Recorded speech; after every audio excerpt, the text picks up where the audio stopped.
Have you heard about Substack, and maybe you've heard about other content creators using Substack, but you just don't know how to incorporate it into your business? Lauren Less from Less with Lore joins me in this interview to talk all about Substack and her experience growing from 0 to 13,000 followers within a very short time. She talks about the difference between a typical email service provider and Substack and what some of the benefits are of using Substack as an option versus the other. She talks about some of the features involved in Substack, which are growing all the time. It sounds like they now offer video and podcasts and so many other things. There are really so many ways that you can customize your Substack experience to add the most value to your users. This is an all-encompassing episode on Substack. If you need to know anything, tune in. It is episode number 660. Lauren, welcome to the podcast. How are you today? Good. Thanks so much for having me. I'm so excited. I am super excited. Thank you. I'm good. I'm just getting over a cold, but gonna push through this. We're gonna make it happen, and it's gonna be awesome. Yes. I feel like everyone's sick right now. I know. I swear, like, not just normal, like, 2-day cold sick either. It has been such a crazy January for people for sickness, I feel like. Yeah. Yeah, not good. But February is gonna be different. Hopefully. I can feel it. I am so excited to talk about Substack. This is something we do not talk about much on eBlog Talk. And just because I think a lot of people aren't really experts in this area, but you know so much about it. I'm super excited to get into it. Before we do that, though, do you have a fun fact to share with us? Yeah, I would say my fun fact is that I have several food allergies and I wasn't diagnosed with them until I was 25. So I just went my whole life eating whatever I wanted. And then all of a sudden, my immune system kind of had a little breakdown.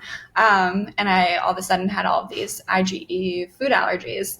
And that's kind of how my page came about, and my blog and my email list then came about. Oh, wow. So that's kind of my short story, but that's my fun fact. So what are the main allergies that you discovered? Wheat, dairy, egg, sesame, soy, peanut. Oh my gosh, that's like everything. Lots of major allergens. Yeah, and that's kind of how I started, because people would be like, what do you eat? And then I was like, well, here's what I eat. There's a lot of people who are struggling with similar things, whether they have food allergies or they have some type of autoimmune issue that makes them not be able to eat gluten, or they're changing their diet to feel better, or they have sensitivities. There's so many different reasons that people will, eat a certain way. So that was kind of my goal, is to try to help people who have to eat a certain way, so that they can find things to eat. Yeah. I love when blogs start for this reason, to, like, obviously you're having an issue, so I don't love that, but you are extending what you've learned to others so that you can add value to their lives and make it easier for them. I love that. And have you had a lot of people reach out and just say, thank you, that this is the resource I've been looking for? Yeah, I save all the messages in a little folder, just like when I get like discouraged, or it can be isolating sometimes. So I look at the messages and I'm like, okay, this is why I have to keep going, because if you make a difference in one person's life, it's worth it. Yeah. Oh, I love that so much. Okay, so that tells us a little bit about your blog. So when did you start your blog? I started my blog at some point last year. Oh, so it's very fresh. It's pretty fresh. Actually, it might have been the year before. I finally invested in like blog coaching last year and started learning, because I started the blog. So there was that day that Instagram went out. Remember that? I do remember that. So everyone was freaking out, and it was like, you don't own your content, right? You don't own your Instagram platform. You don't own your TikTok, obviously. That's a whole other thing. And I think that is why people are more interested in Substack now too. But so it was kind of a wake-up call for me, as someone who had started, making money from Instagram, that, hey, like, you don't own any of this. It could all go away in one day. And people were saying, you know, start a blog, start an email list. And so I started a blog, and I finally understood why people had blogs. And then after that, I started an email list. So it was kind of from that moment that I was like, okay, I have to like start building this out, so that, you know, people can find me if for some reason a social media platform goes away. Yeah. And as we're seeing right now with TikTok, Right. I mean, you never know when something is going to go away. And blogs 100%. are super important, and so are email lists. So talk about that. So you realized you needed to have a blog, and then you were like, oh, I need to get in on getting an email list together too. What made you realize that was super important? Yeah, I actually started the email list kind of as a way to help with my blog, and to bring more people to my blog. So, sorry, I was thinking that it was 2024 still. So I did the blog coaching in 2023. And then when I started the blog, I just didn't touch it for a while because I had no idea what to do. So just wanted to fix that timeline. Yeah. Otherwise, yeah. So I started the email list because I wanted to just also help people, who were saying like, I don't know what to eat. I don't know what to make during the week. So I would just provide like recipe ideas, like, you know, here's some ideas for what to make this week. And I've been doing that for a year and a half now, sending out emails with just like, here's what to make for dinner, lunch, dessert, snack. And I started on, I think, MailChimp, and then I eventually transitioned to Substack. Okay. What made you make that choice to go to Substack? I liked the way it was laid out because it's laid out kind of like a blog or website, and you can see all of the posts, all the previous posts. So I thought that was really cool, and also provides an opportunity for something that I'm going to build out more this year, which is writing more about my health journey. Because I think it's easy to navigate. I like the interface, and you can discover people on it, which is also kind of cool. And that way it's a little bit different than an email list, because you can find like other people's email lists basically on the platform. So yeah, it's like there's a little community built in, correct? Yeah. I like that aspect. I have not been on Substack, so it's really hard for me to. Yeah, I'm glad you're here to explain it, because I'm like, how does it work again? So yeah. So there's like so I'll get like into it, but and it is like, it was a little bit of a learning curve to learn at first, but there is a feed, basically like any other social media platform, where people like leave like notes basically, which is like, I guess, a little bit similar to Threads, but you can like write more, and you can also take your posts and kind of share them to that feed. But I think it's a good way to discover other people, have other people discover you. And then there's your like, it's kind of like a mini blog, where all your emails like get posted to it. And you can section it off into different posts. So I put my holiday guides on there. I put all my emails on there. And then you can also put posts that don't send out as emails if you want to. And then I kind of have like a health post section. So I think it's kind of like whatever you want to make it, which is cool. That is cool. So I didn't realize you could put posts on there that don't actually get sent to people's emails. Mm-hmm. Do you use that feature a lot? Sometimes it definitely doesn't reach as many people, but sometimes I will like use it for a quick roundup of like, here's these Valentine's Day recipes that I post on Instagram, and then I send people to the Substack. I think it just depends on what you want to prioritize, because obviously you could do that on your blog too. So yeah, it's just a different way of doing things. Have you been able to accumulate a lot of subscribers on Substack?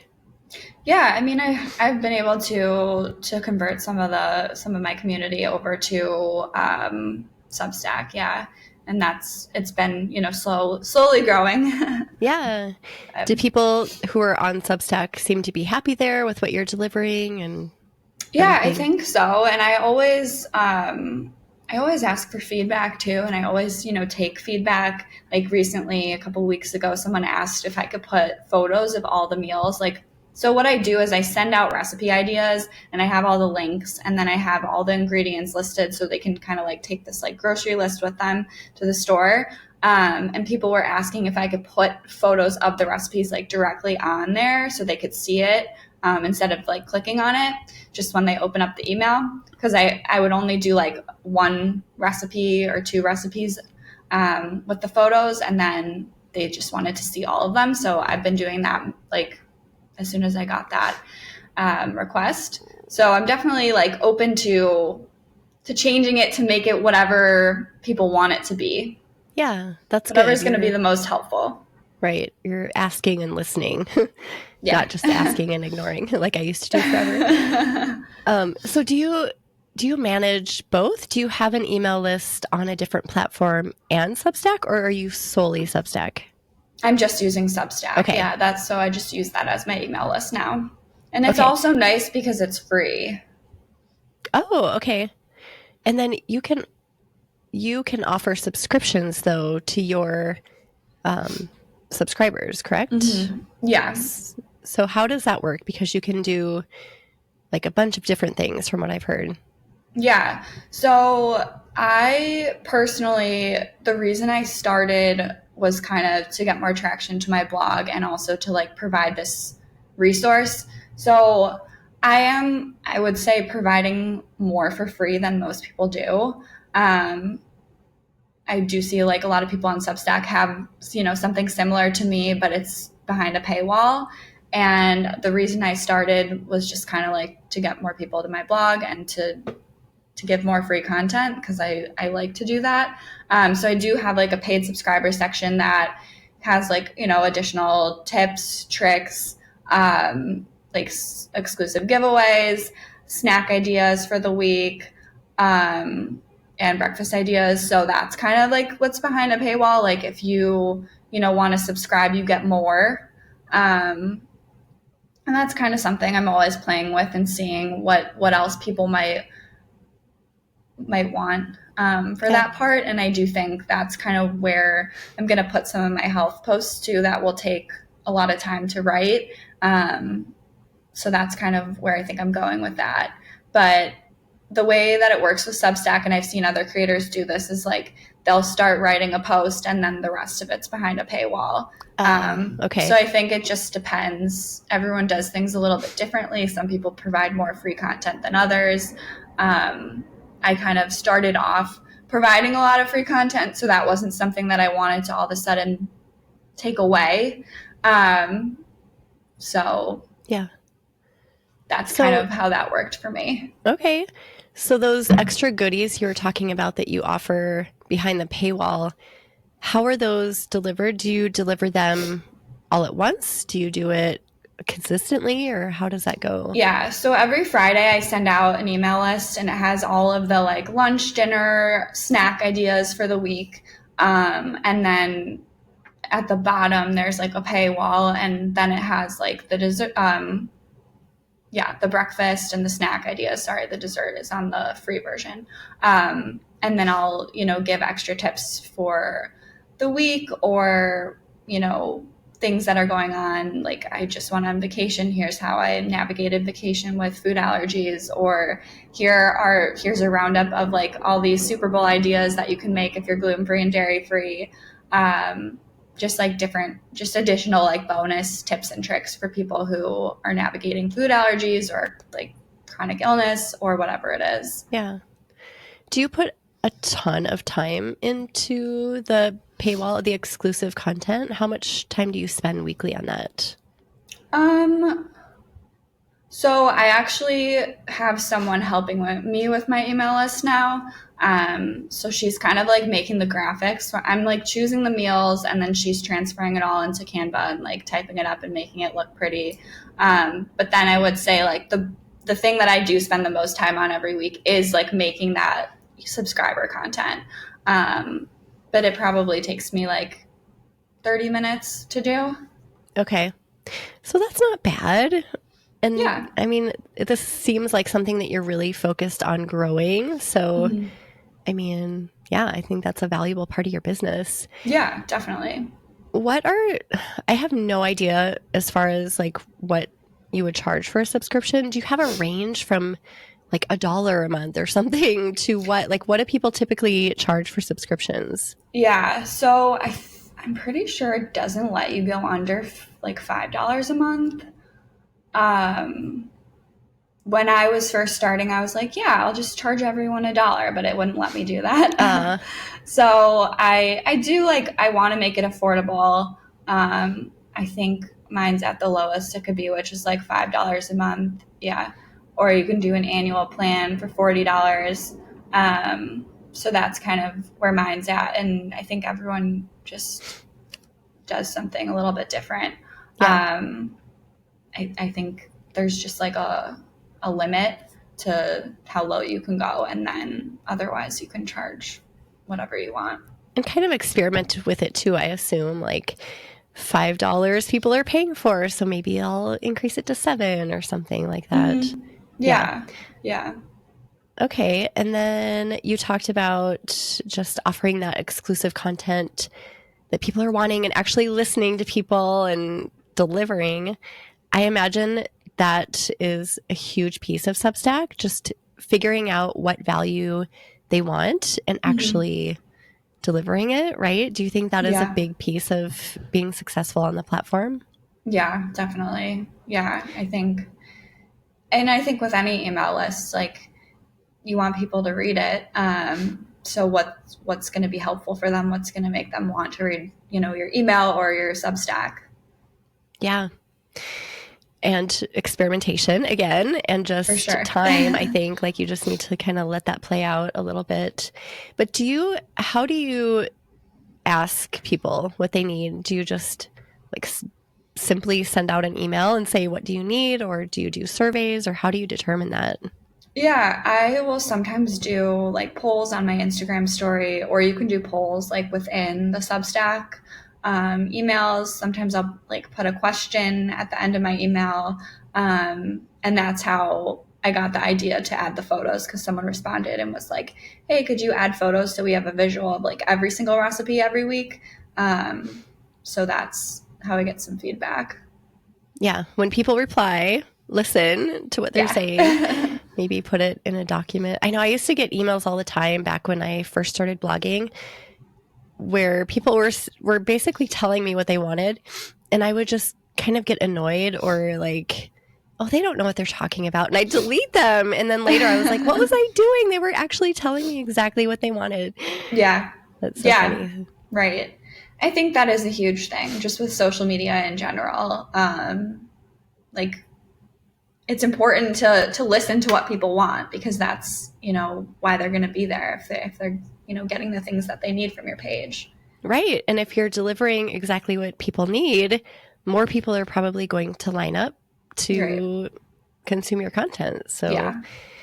And then how do you recommend developing a style on Substack? Because it sounds like you can do so many things. Like the world is your oyster with what you want to do on Substack.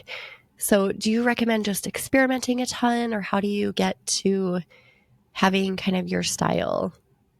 Yeah, I think I did just experiment. And I mean, I started by providing meal ideas, and I think people liked that. So I just got lucky that worked out for me. And I think, that's something that can definitely work for a lot of food bloggers.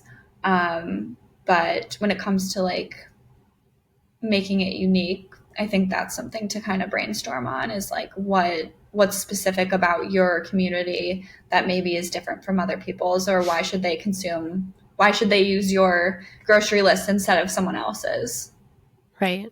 So thinking through marketing, kind of like what makes your content stand out above your competition. Yeah. And then speaking of marketing, how do you get the word out there about, like, how do you get people on your list? Yeah. I started off by just like posting it on my stories. And then I also was making like reels that helped get people to my email list. And I think those have helped. And I also do it on TikTok. Basically just sharing like, here's some meal ideas for the week. If you want them to be sent to you every Friday, like sign up in my bio. And so for TikTok, I have to get people to go to my bio, but for Instagram, I can just use like ManyChat and have them comment, email, and then they'll just get the link. So that's how I've been kind of getting people to sign up. And I think those types of reels also usually perform pretty well because people like to see all the different recipes, and I'll do like a point of view, like you're gluten-free and dairy-free and you don't know what to eat that like this week. And I think that's really relatable for people. So it's something that draws people in, or the specific type of person in. Yeah, the relatability. Mm-hmm. So do you carry that relatability from like that you use on Instagram over to your writing on Substack, do you feel like? Yeah, I think so. And I think that is also something that I want to expand on a little bit more this year when I start writing some more like health related posts. Like I want Substack to also be a place where people can easily find answers to all these different questions that I always get in my DMs, because I think sometimes it's hard. Yeah. Because I have like all these chronic health issues that I've been working on healing, and I get a lot of questions in my inbox like, how did you do this, or how did you heal SIBO, or how did you do that? And like I have some stuff in my highlights, and I have like posts, but they're like 4 years old or something like that. So I think I'm going to start writing specific posts about all these different questions that I get. So that it's easy to be like, hey, go check out this Substack post. Like it details everything about this connective tissue disorder that I have, or how I navigated the health system with this, or, you know, whatever it is. So I'm working on like kind of building out those resources to be able to just point people towards like a post. I love that. I think that would be so valuable. And then once you have, say you write a Substack post on one of the topics you just mentioned, you can just link to it, right? At any time in the future. So it's not like, so like an email, you know, like, oh, I sent an email 2 years ago. Did you get that? But for Substack, you can actually link to it. Yeah. So it's like an ongoing resource, a database that you can just keep building. Yeah. Yeah. That's so cool, especially for your niche and what you cover as topics. That is huge. So if anyone else has something similar where there are allergies or, I don't know, foods to navigate or something like that, I can see where Substack would be tremendously valuable for your audience. Yeah. Can we talk about the community part of Substack again? So I know it's set up totally differently than a typical email provider, but is there, like, from what I've heard, you can go and connect with other creators and kind of like establish relationships with them on Substack, right? Yeah, you can. I'm pretty sure you can do collaborative posts with other creators. That's not something I've tried yet, just because it's sometimes hard to just like align with other people, but that's something I've been talking to other people about doing. But apparently that's like a good way to reach new people. You can also essentially recommend other creators' email lists, like their Substack. So you're basically recommending their email list to your email list, which is cool and definitely helpful. And that's something I've done with like a couple other creators, and it's been pretty successful. Like in terms of like, I'm looking at the numbers now, like, you know, I've generated like a couple thousand subscriptions for people, and they've generated a couple thousand for me. Oh, that's great. So that's definitely a good thing. Yeah, that's amazing. Again, especially with your niche where you're really, really helping people.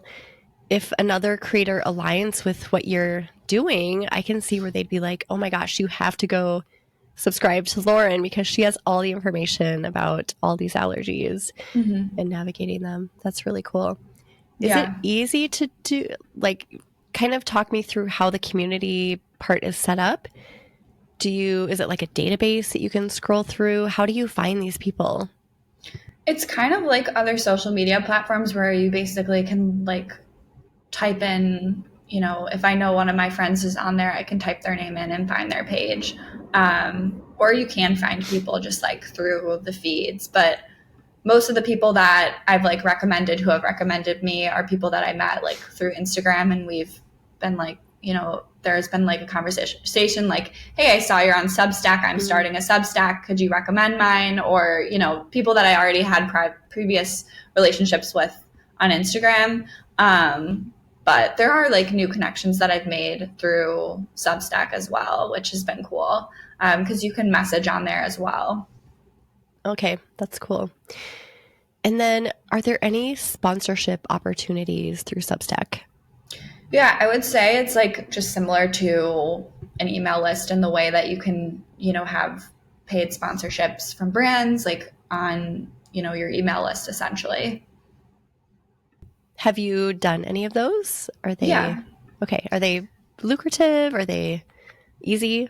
Yeah, I would say, I think it's easier than, making a reel for me at least, to just like, I think it depends on what the brand wants, but, usually it's something that I offer is like adding their brand into like the grocery list for the week, or, I do like a blurb at the top where I talk about, just whatever's going on in my life that week or things that I like. And sometimes I'll mention a brand in there.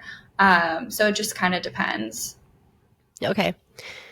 And do you feel like you get more blog traffic from Substack versus if you would have had a kind of typical email list? Or I don't know. I suppose it's hard to predict that or know that, but Yeah, I do. I'm not sure. I think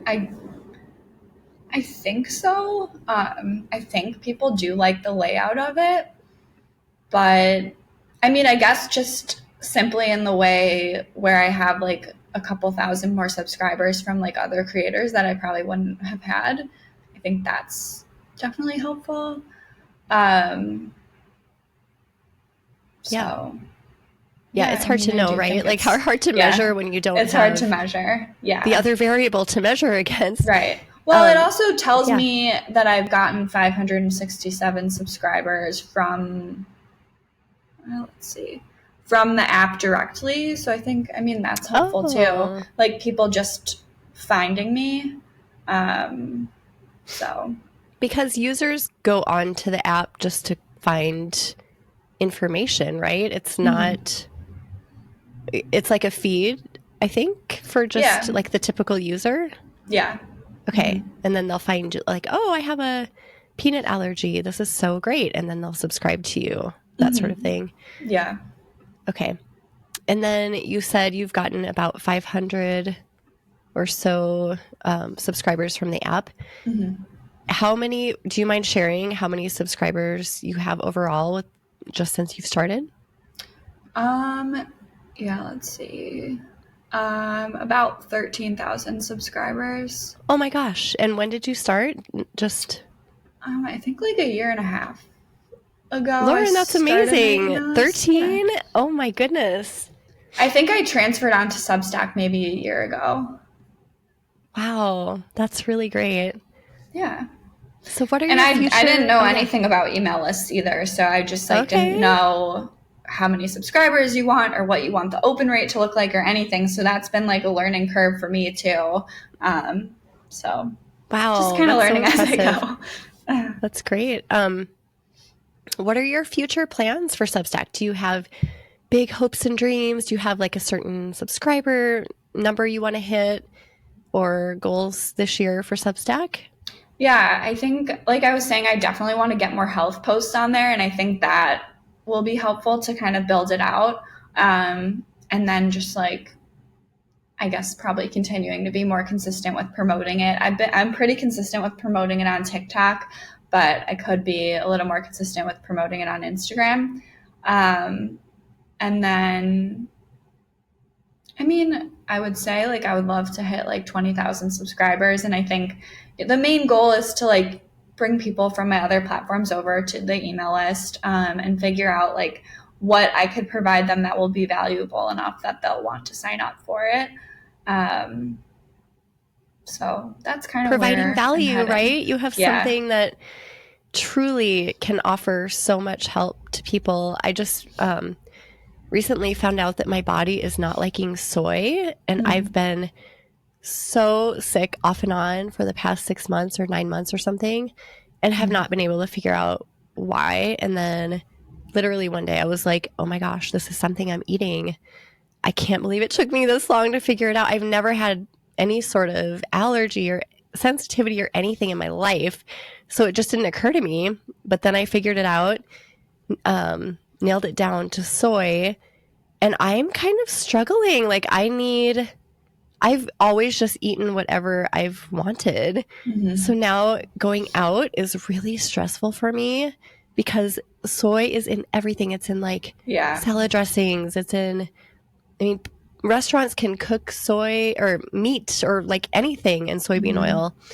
So you have to ask, and it's just a whole new world. So I just haven't been going out at all. But I feel like I need you. I need a resource to tell me like, you can go here, you can't go here. Yeah. Here's what to ask. Here's kind of the common places to find that you're going to find soy. And I don't know. It's really overwhelming when you first have something like that. Mm-hmm. It is. Yeah. And that's what I try to like provide resources on too, is like, where do you start? And like, because it is really overwhelming. Yeah. Yep. Especially when it happens all of a sudden. So what you're providing, my whole point in saying that is what you're providing is so valuable. So thank you for just showing up in that way and serving people. I think this is just so important. And Substack seems to be a really good spot for you. Yeah, I really like it. Good. I'm glad you found it. And is there anything else that we haven't talked about that you feel like listeners would be like, oh yeah, I need to know this about Substack before digging in? Trying to think. Like any features that we missed, or I don't know. Okay. So they also have a feature where you can make a podcast on Substack, which is something that I've been I didn't know that. Interested in checking out. I'm not really sure exactly how it works, but that's a cool feature. I think it's a way, it makes podcasts really accessible. I feel like in that way you can just click get started and like you just start a podcast. So I've been thinking about doing that. But also, what else? I mean, I like how their like stats are laid out. I really like the recommendations piece that I was talking about. Because when people go to your page, they can see like, oh, Lauren recommends like these other people that, have pages similar to hers, or she likes these pages, so maybe I'll like them. And then also I know that they recently added video. So that's something I haven't explored yet, but I know you can do video, and I think you can do like live video too. Wow. So that's another aspect of it. It's hard. I mean, all these platforms are always changing, and there's only so much you can do. So right. Those are good features though, podcast and video, and oh my goodness. Basically like create whatever you want, it sounds like, on Substack. Yeah. So I'm definitely going to dive into some of those other features too. Would you say if somebody is struggling to grow their kind of typical email list that they should try to explore Substack and just see how it goes? Yeah, I think that's definitely a good idea. I think what I like too about the Substack community is it's like very supportive.